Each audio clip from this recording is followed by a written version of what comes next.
ஒரு ஊரில் சுகுமார் என்ற ஒரு மெக்கானிக் இருந்தான். அவனிடம் ஒரு விசித்திரமான திறமை இருந்தது. எந்த ஒரு பழைய காராக இருந்தாலும் அதன் இன்ஜின் சத்தத்தை வைத்தே அதில் என்ன கோளாறு இருக்கிறது என்பதை துல்லியமாக சொல்லிவிடுவான். பல பெரிய மெக்கானிக் ஷெட்களில் சரி செய்ய முடியாத கார்கள் கூட சுகுமாரிடம் வந்தால் உயிர் பெற்று ஓடும். சுகுமார் ஒரு பெரிய கார் கம்பெனியில் வேலை பார்த்து வந்தான். அந்த கம்பெனியின் முதலாளி மாணிக்கம் கொஞ்சம் பேராசை பிடித்தவர்.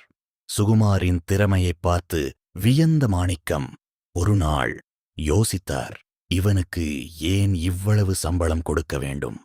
இவன் எப்படி வேலை செய்கிறான் என்பதை ஒருமுறை ரகசியமாக பார்த்துவிட்டால் பிறகு நானே ஆட்களை வைத்து அந்த வேலையை செய்து விடுவேனே. ஒரு நாள் மிகவும் விலை உயர்ந்த கார் ஒன்று பழுதாகி வந்தது. அதை சரி செய்ய சுகுமார் அழைக்கப்பட்டான்.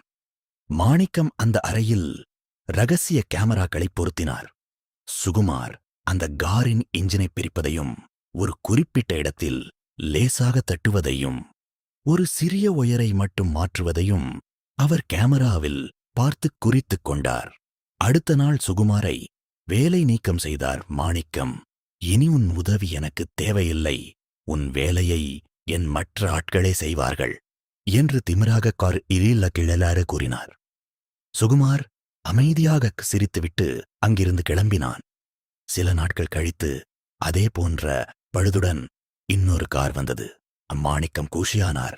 கேமராவில் பார்த்தபடியே தன் ஆட்களிடம் சொன்னார், அதே இடத்தில் தட்டுங்கள், அந்த ஒயரை மட்டும் மாற்றுங்கள். அவர்கள் அப்படியே செய்தார்கள். ஆனால் கார் ஸ்டார்ட் ஆகவில்லை. இன்னும் மோசமாக புகை வர ஆரம்பித்தது. மாணிக்கம் குழம்பிப் போனார். வேறு பல மெக்கானிக்குகளை வரவழைத்தார். அவர்கள் எவ்வளவோ முயன்றும் அந்த காரை சரி செய்ய முடியவில்லை. கடைசியில் வேறு வழி இல்லாமல் மீண்டும் சுகுமாரையே கூப்பிட்டு அனுப்பினார். சுகுமார் வந்தான். வெறும் 2 நிமிடங்களில் காரை சரி செய்தான். மாணிக்கம் ஆச்சரியத்துடன் கேட்டார், நீ செய்ததை நானும் என் ஆட்களும் அப்படியே செய்தோம். ஆனால் எங்களுக்கு ஏன் கார் ஓடவில்லை?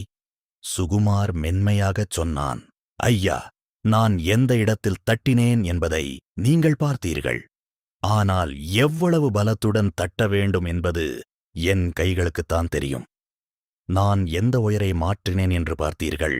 ஆனால் ஏன் அதை மாற்றினேன் என்ற அனுபவம் என் மூளைக்குத்தான் தெரியும். நீங்கள் என் செயலைத் திருடலாம். ஆனால் அந்தச் செயலுக்குப் பின்னால் நான் சிந்திய வேர்வையையும் பல வருட அனுபவத்தையும் யாராலும் திருட முடியாது.